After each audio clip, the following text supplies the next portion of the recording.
Again, thank you everybody for joining in. For those of you who've been tuning in every Friday that we've been doing these, thank you for your continued joining in-ness. Today our guest presenter is Julie Esty. Julie is the founder of the Dearly Departed Players and the host of the wildly popular Dunmore Cemetery Tour. Julie has written 2 books about tales from the Dunmore Cemetery, featuring some of their residents in the cemetery. And also her latest project was to recreate recipes published in the Scranton Republican in the 1920s and 30s to make them adaptable for today. Today, Julie is going to talk a little bit about the Dunmore Cemetery, about her plans for next year, and any other research that she's been working on. So, Julie, take it away.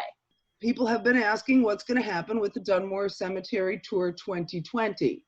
And my plan was to cancel because I just was beside myself. I didn't know what to do. So I said to the cast, this is it. We have a tour written, but we're going to cancel. And no, we're not. I was like, okay, so how are we going to do this? And they said, well, you're going to take this tour that you have written and you're going to save this for next year.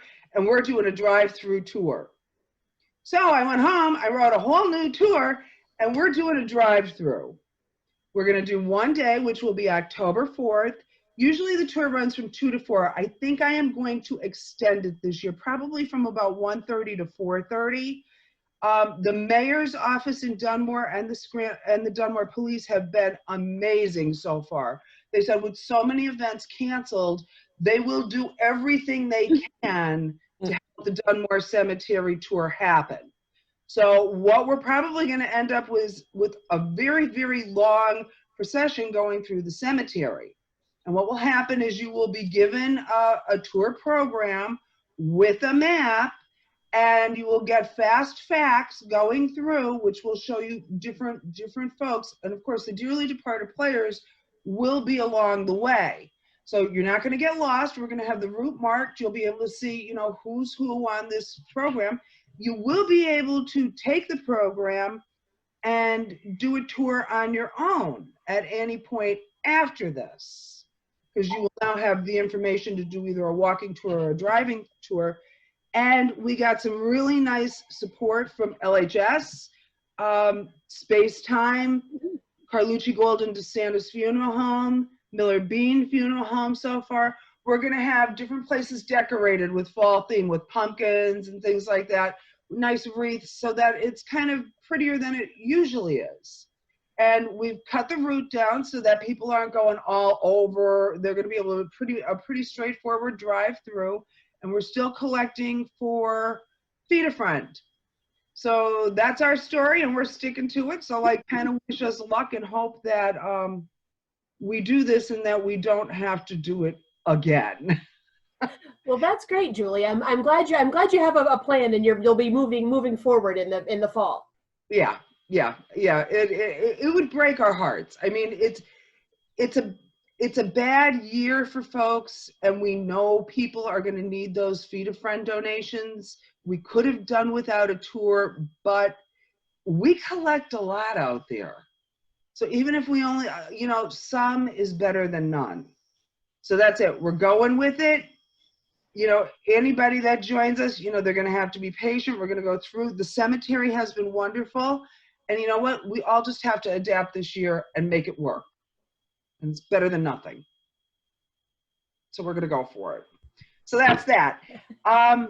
The next thing I guess I'm going to gab about is maybe you'd like to know about a couple of different folks that are buried in the cemetery. Does that work for you guys? We'd love that. That would be great. Okay. I'm going to gab about one first here that Lenny might really be interested in, and that is Marie Wainwright. And Marie Wainwright is an amazing actress. She is, she was born in 1856 and she died in 1923. She played the stage everywhere. She's huge. She comes from a really big naval family, Commodore Wainwright and all of that. So she's got this life that's kind of, doing pretty well. And she decides she wants to be an actress, which, people really didn't look kindly on theater folk back then. It's just, I don't want to say a dirty profession, but not a respectable profession. A lot of times people didn't look at it as a respectable profession. And she goes on and she does it for her whole life. She marries once and has 2 daughters.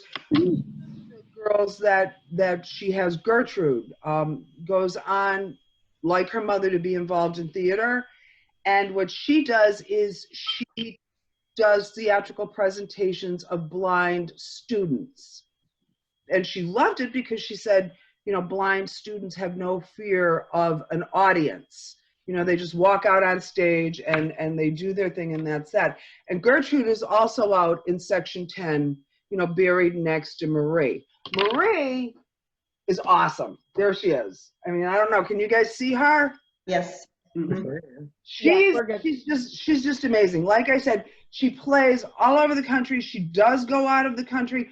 When vaudeville comes along, she tries to adapt because, you know, now vaudeville's the thing and Shakespeare isn't, like, you know, and she just doesn't have the success that she had when she was doing Shakespeare. She also tried to adapt and move into silent films, and that just didn't work out very well.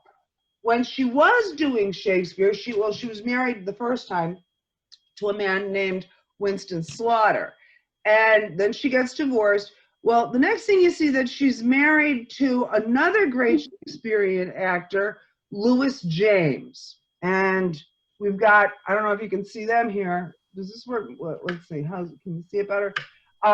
Here's a program of Marie and Louis, and they were together for a number of years. And she says they're married. He says they're not. Everything I see kind of leads me to believe that they were not married. I do believe they were a couple, that they lived together. Again, this is a time when this really isn't acceptable. And I have followed them across the country, and I have seen evidence that there was domestic abuse involved in this relationship. And she even says, you know, it's great to be with another performer, but they were very jealous of each other. And that just didn't work out. When she would get a better role than him, it just didn't set well with him. They were in a lot of competition with each other for roles. And they were together for years, but it was not a day at the beach.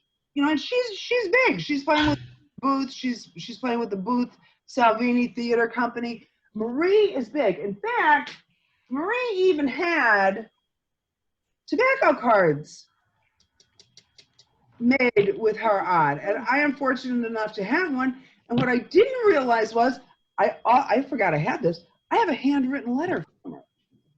So Marie, really, she's a very, very interesting woman.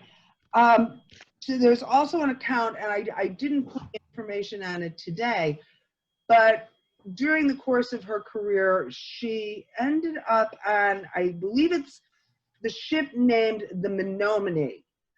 And Susan, I'm pretty sure it was Susan B. Anthony that she met on that ship. And her and some other ladies who were firsts in the field of this and that were on this trip. And Marie Wainwright ended up spending a great deal of time with them, and she enjoyed it a great deal. She came to Scranton at the end of her life. And the reason that she comes here is because her cousin is Dr. J.M. Wainwright. And I don't know if it's still there, but when I worked at Moses Taylor, we had the Wainwright addition on the building. I mean, they've changed that building so much, I don't know if it's still there, but I believe it was named for him. And he was doing cancer research all those years ago. Well, you know, like, no matter what he was doing back then, you know, we still haven't really gotten rid of it. But Marie comes here, and she comes here because he's doing cancer research, because she has colon cancer. And that is how she ended up dying in Scranton, Pennsylvania, and ending up in Section 10 of the Dunmore Cemetery. You know, she was big in theater. She was president of the Actors Guild in New York City. You know, she's not small potatoes. Marie Wainwright was big. We also have another actress out there, and this lady, this lovely lady, connects to the Watchers family. We have Bertha Galland, and she's up over the hill, and I actually have an autographed Bertha Galland here that I forgot about. It's like all these wonderful little treasures in the attic. Now, Bertha was not, I shouldn't say she wasn't as famous as Marie Wainwright, but you know, it's just not the same thing. But Bertha performs a lot, and she does, like I said, she does connect to the Watchers family. So we have two like really cool actresses out there that a lot of people don't know were there, and they're absolutely wonderful, wonderfully interesting women. And bunch. Everybody always asks me about the pyramid with the Thezimmers. Now, have you been out there? Have you seen the pyramid? Has anybody seen it? I love the pyramid. The pyramid, I mean, what a work of art. I mean, it's just an amazing work of art. That pyramid generates more questions than anything. When we do a tour, even when we don't do a tour, when I'm out there, people always want to know what the deal is with this pyramid. Well, what it is it's a couple. And John and Teresa Zimmer, they were married. They had a store, a furniture store over in West Side, I believe it is. Like, you know, where if you come down through Scranton, down through downtown, and you go past the bus terminal and up the hill, Manning's is going to be there, and is it Flynn's office in that little strip mall that's right at the top of the steps? Yeah, on like West Lackawanna and Main Street. Yeah, yeah. Okay, if you get to the top of the hill and you make a left, the Thezimmers were a block or two over. And I do have a picture of the interior of their store, which I don't know, can you see that? Yes. Yeah, that's good like that. Yes.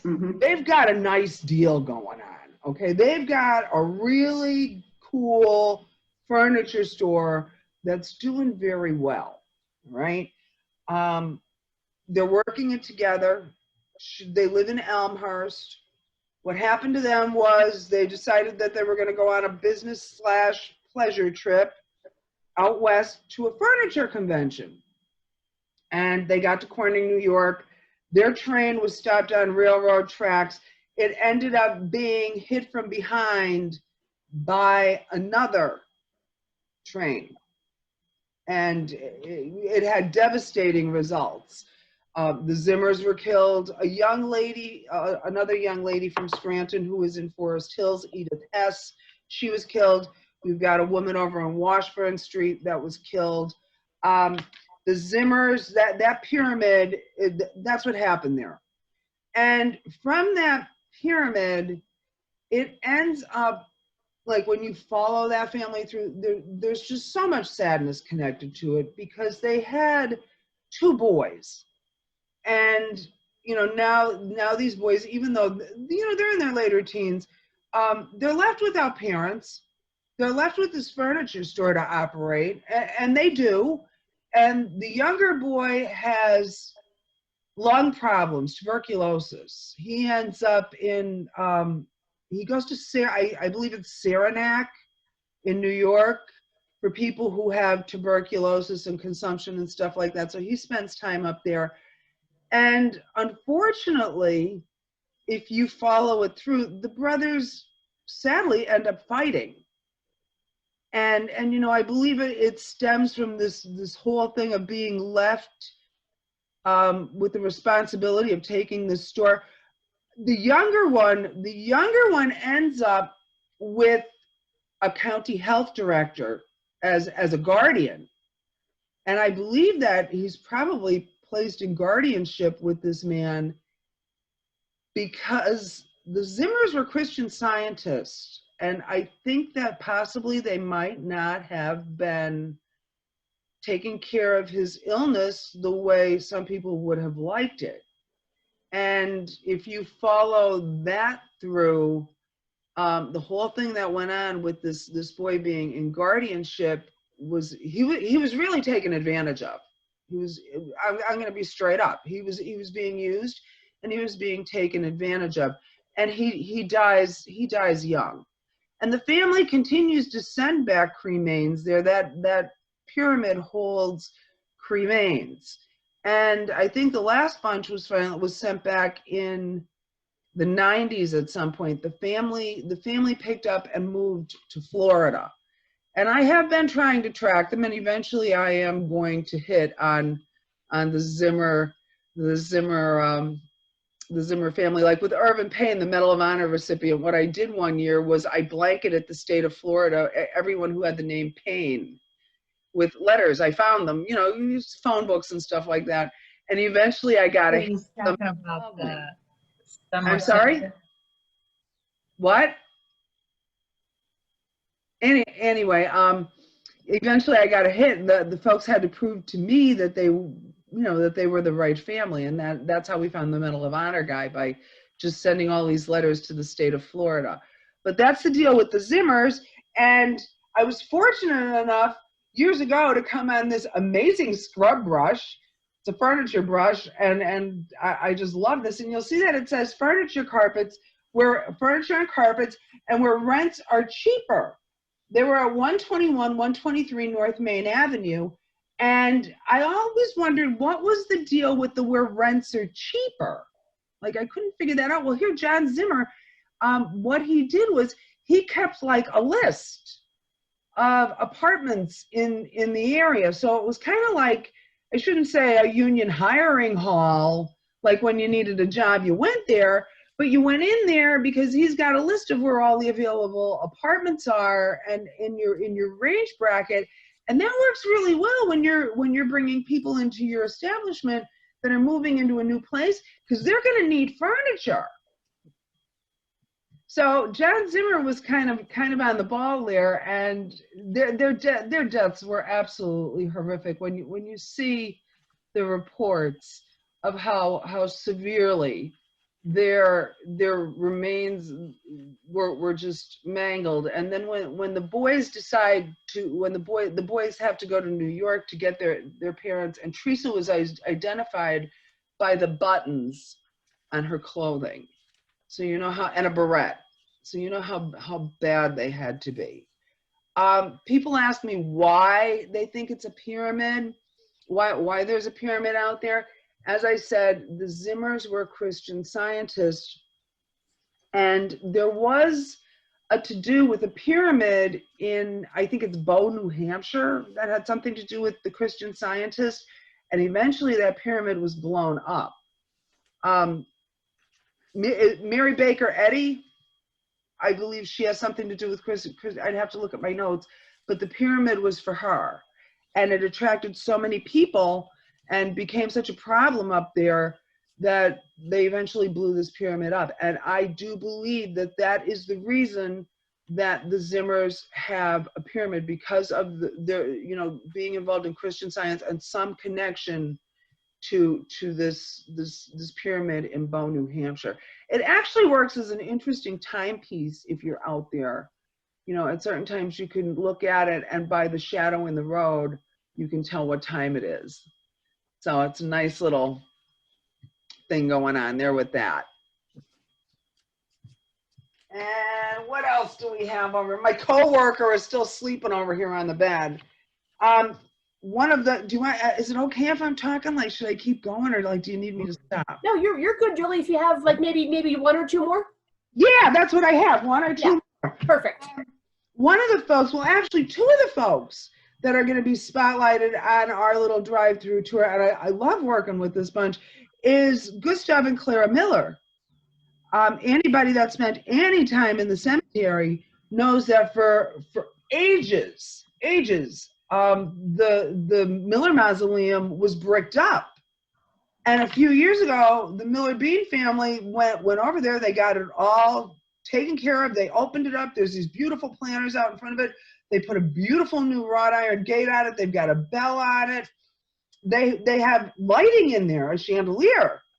And there's an exhibit in there with Gustav Miller, and they always light the lights for tour day. And people love that. Like they put battery operated candles and they come in, and when we take school kids out there, they love to ring the bell. But Gustav was the first licensed embalmer in the city of Scranton. So he's got this amazing distinction. And, you know, Gustav, Miller Beans, well, Miller's is established in the 1870s. And if you're from Scranton, especially if you're from Southside, you know that Miller Beans is an establishment over here. It's an institution. It's been here forever. Everybody went to Beanie Miller's, you know, and got laid out back in the day when you went to viewings that were 2 to 4 and 7 to 9 for 2 days. And, you know, you went to Miller's. But what happened is Gustav got injured. He was taking coffins off the back of a wagon. And if you could see how these were delivered, they're in big crates. So if you're unloading them and something happens, well, he ended up getting hit with them, and he had problems, you know, health problems after that. And then he ended up with kidney problems, and he died. And at that point, Mrs. Miller could have done a lot of things. But what she did was she becomes the first licensed woman embalmer in the city of Scranton. And Mrs. G.A. Miller on this amazing funeral fan, I have tons of Mrs. G.A. Miller funeral memorabilia. I just love her. Clara Bodenstein Miller picks up the ball and runs with it. And she ends up, at the time of her death, she was the first licensed female mortician in Scranton. And at the time of her death, she was the only female undertaker in, I believe, northeastern PA. We'll say definitely Scranton, but probably in northeastern PA, because I believe Margaret Hessinger went, you know, checked out before her. Margaret's over in Forest Hills.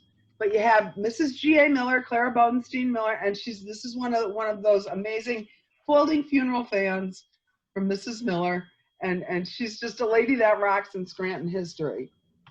And the last guy we'll talk about really quick is this guy. Oh my God, he's like one of my favorites. Lona Day. Lona Day. Lona Day is just, look at how handsome this man is. He outlived 3 wives. My heart just breaks for him. My heart breaks for him. There are tragic stories with how his wives die. And he's so handsome. He's like 6'6". You know, he was in the National Guard. He's a Spanish American War soldier. He was deathly ill during the Spanish American War. He comes back here.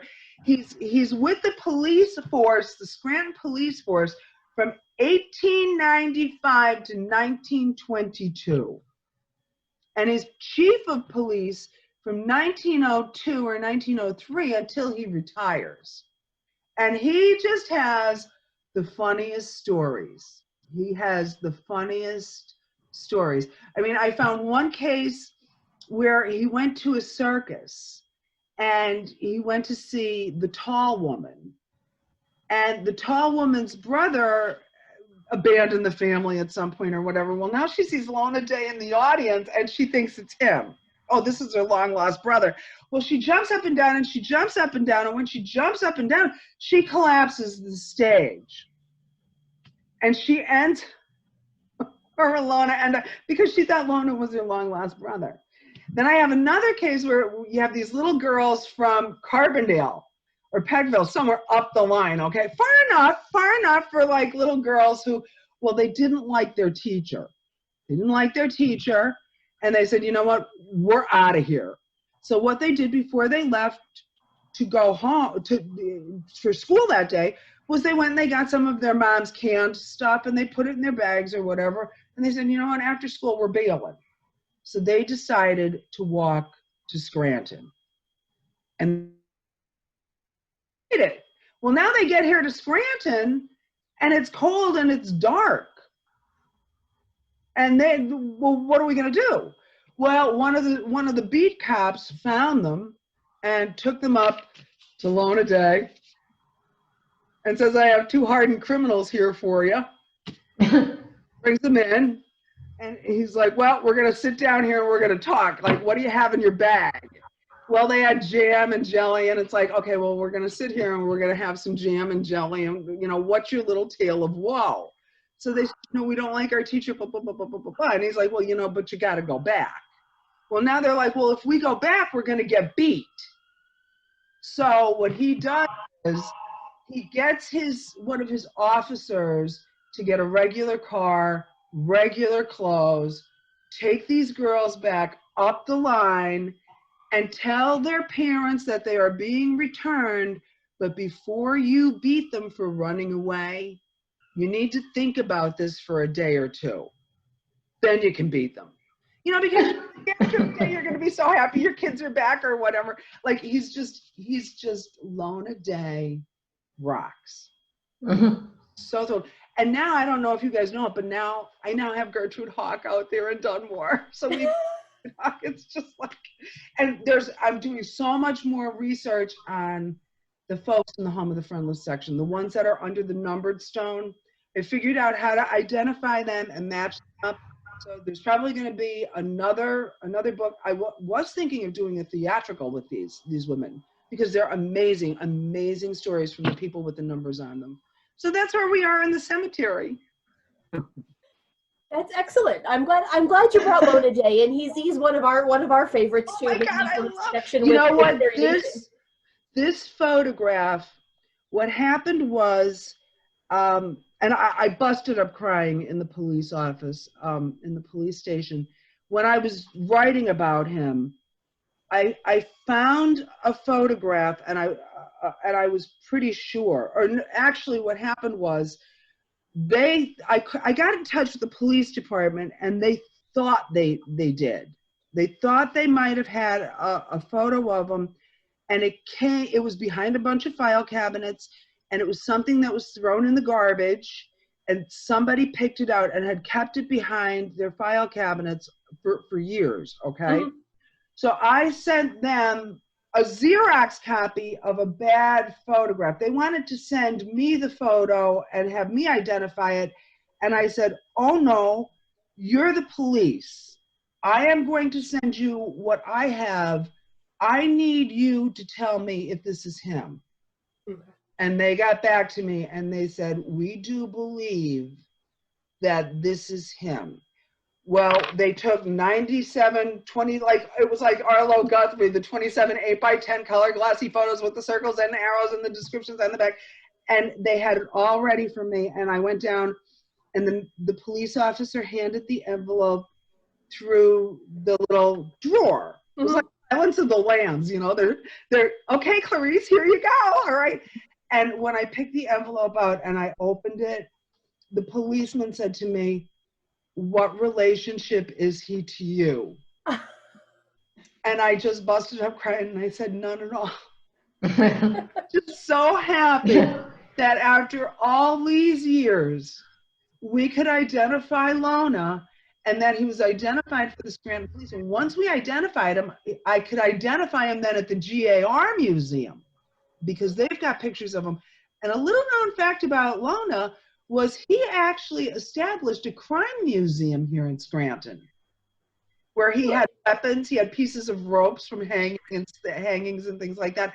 I would love to know where Lona's museum stuff went. But Lona had a crime museum established here in Scranton. Well, right? That's neat. I didn't know that either.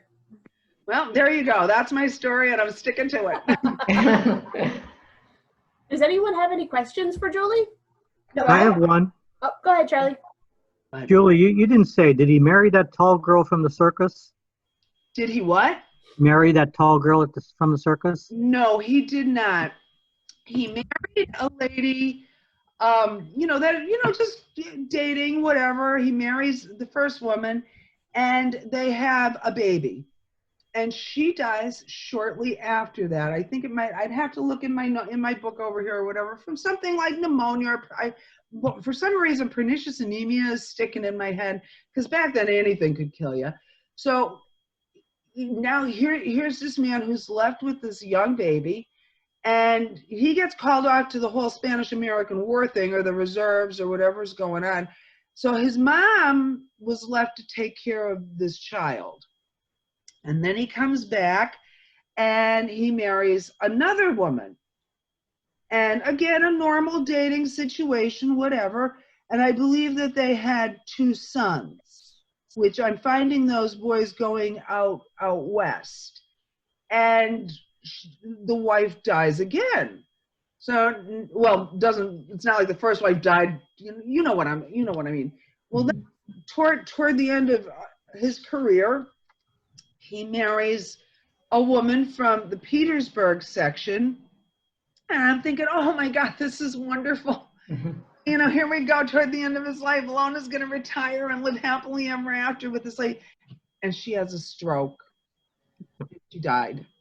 Oh. All 3 of them are out in the Dunmore Cemetery. So he is over in the Spanish-American War section.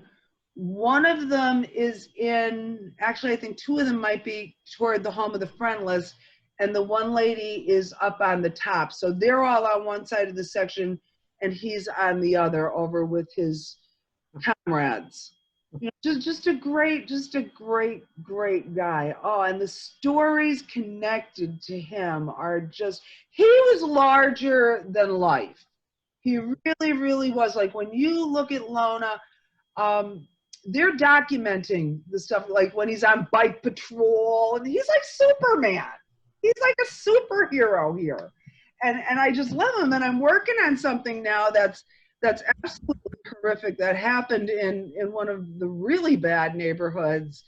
And it's like Lona Day thinks this. And with 105 years, you know, to look back on, it's like, oh, Lona, oh, no, dear. Like, you needed a little bit of help, and now after 100 and some years, we're going to help you out and tell you what we think might have happened here, because, you know, he just did not have, he didn't have the things the tools that he needed to help him a lot of times.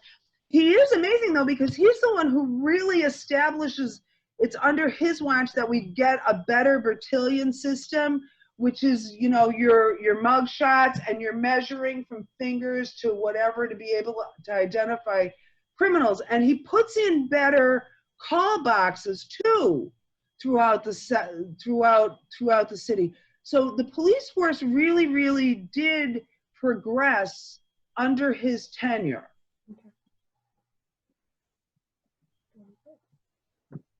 Anybody else want to know anything funky?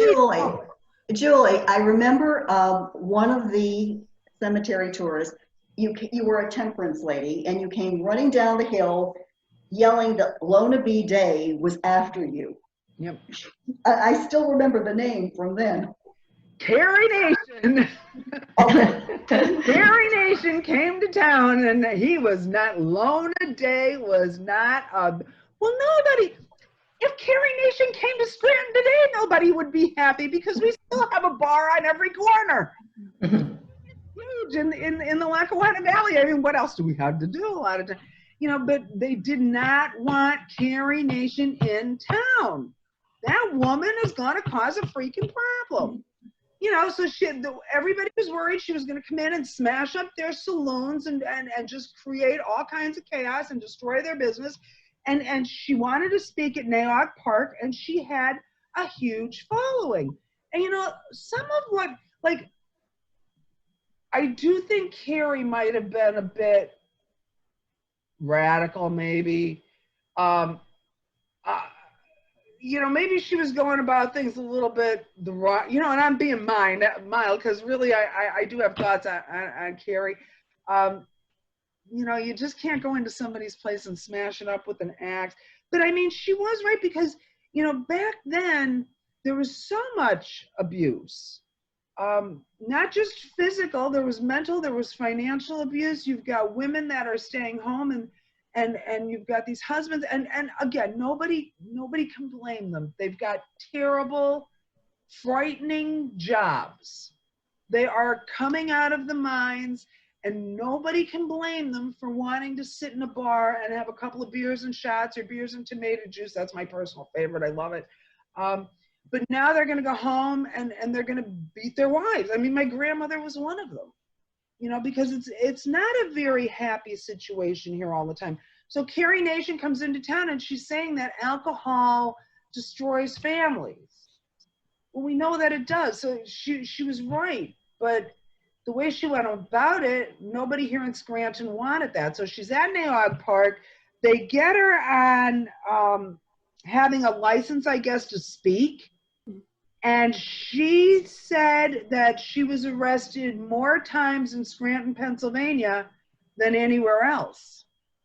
And she gets into a big conflict with Lona Day, where she calls him a big, beefy, porky hog.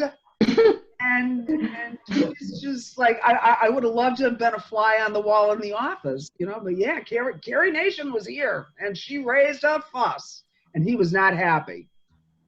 She was bailed out by Archibald Law, who is buried in the cemetery. Archibald Law puts up money for her somehow. Interesting. Whether she was fined or whatever, but I'm pretty sure that's who it was that took care of that for her. Just an interesting bunch of people out there. Every one of them. They're all so interesting. And they connect. It's amazing how they connect. When you go out there and you drive around, you don't have to look too far for them because, you know, in life, they were front and center. They were movers and shakers. And in death, they are still front and center. It's also amazing, too, when you start looking at them, how they married and how they, you know, intermarried families. And my guess is that they're trying to hang on to the money, the prestige that went with them, with all of that all those years ago. I had a question. I've been to the tour before, like when I've been home in Scranton. Do you have any information on how many coal barons might be laid to rest in Dunmore Cemetery? Oh my God, there's just so many of them. There's just many of them. Is like John German there?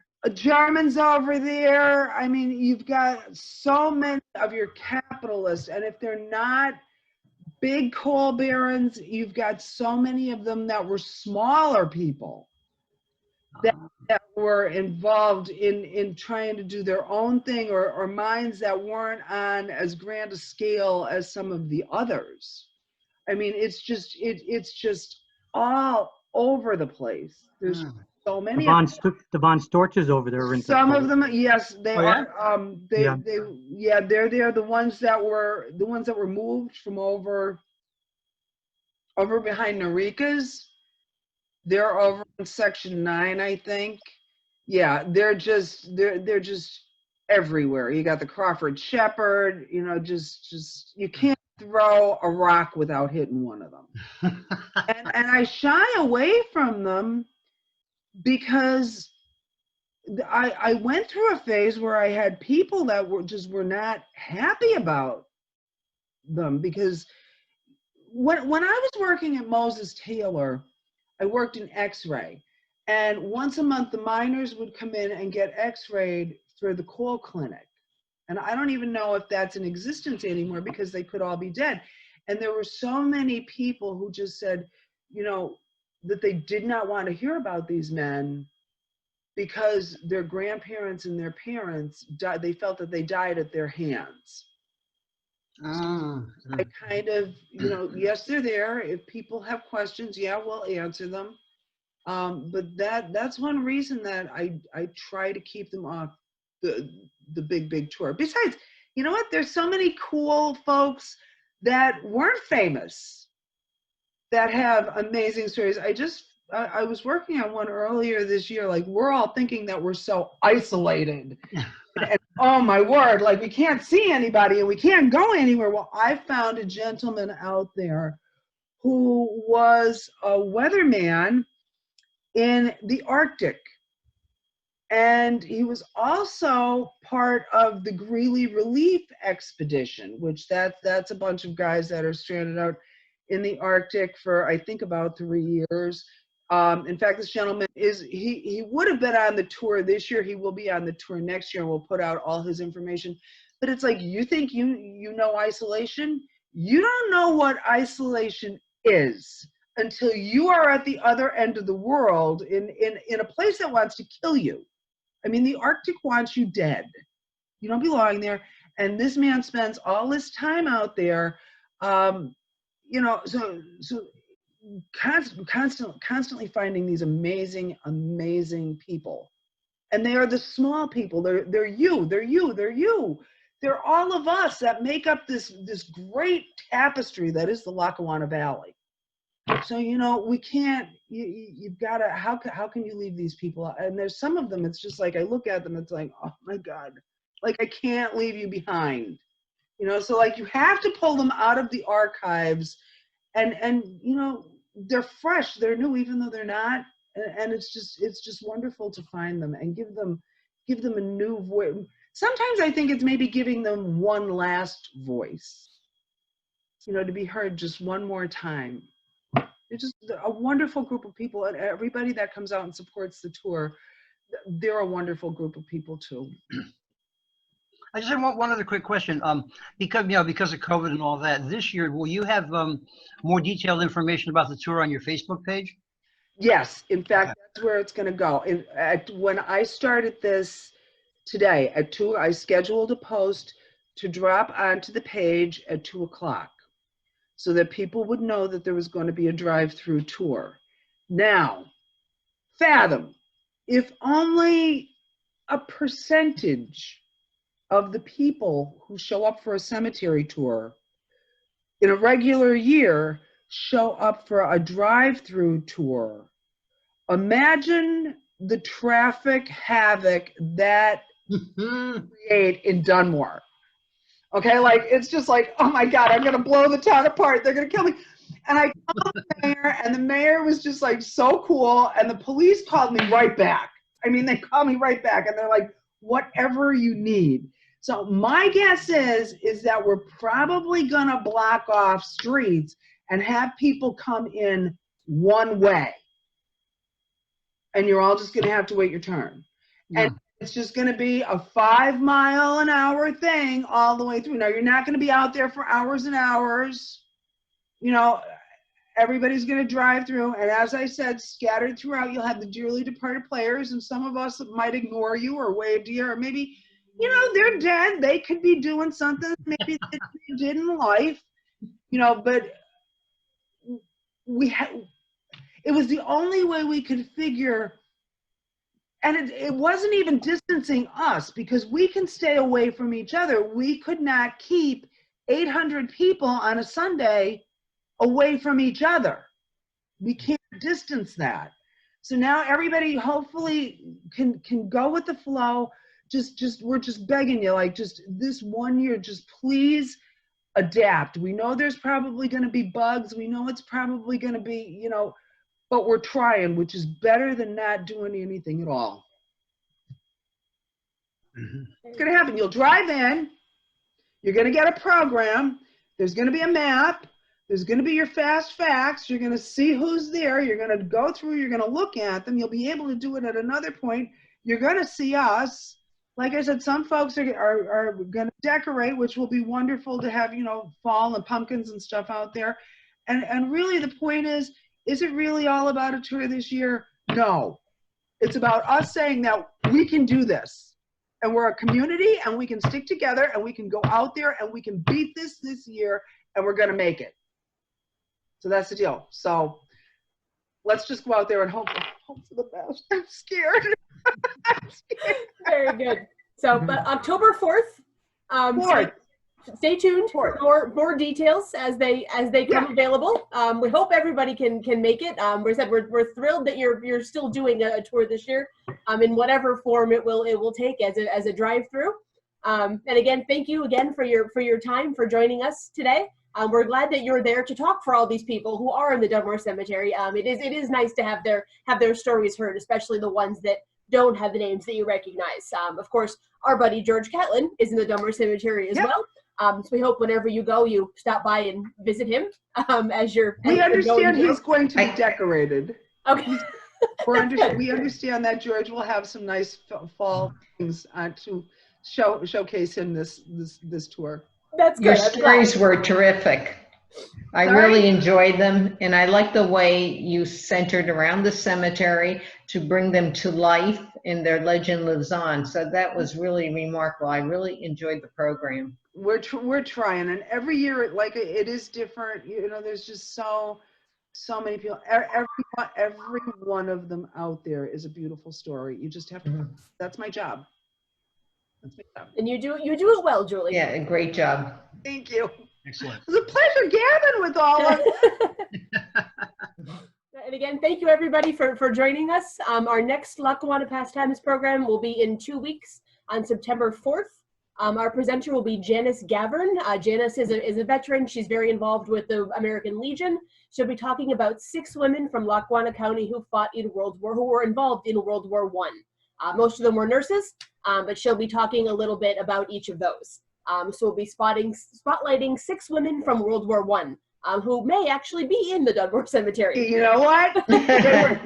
They were on, I have them on my tour. The tour that's in the binder for next year. Okay. I have them on the tour. Excellent. See, we made a connection and we didn't even know it. Interesting women. Very good. So, and again, thank you everybody. Thank you for joining us. Julie, again, thank you for your program. And have a lovely weekend, everybody. Hey, we'll see you guys. See you in the cemetery.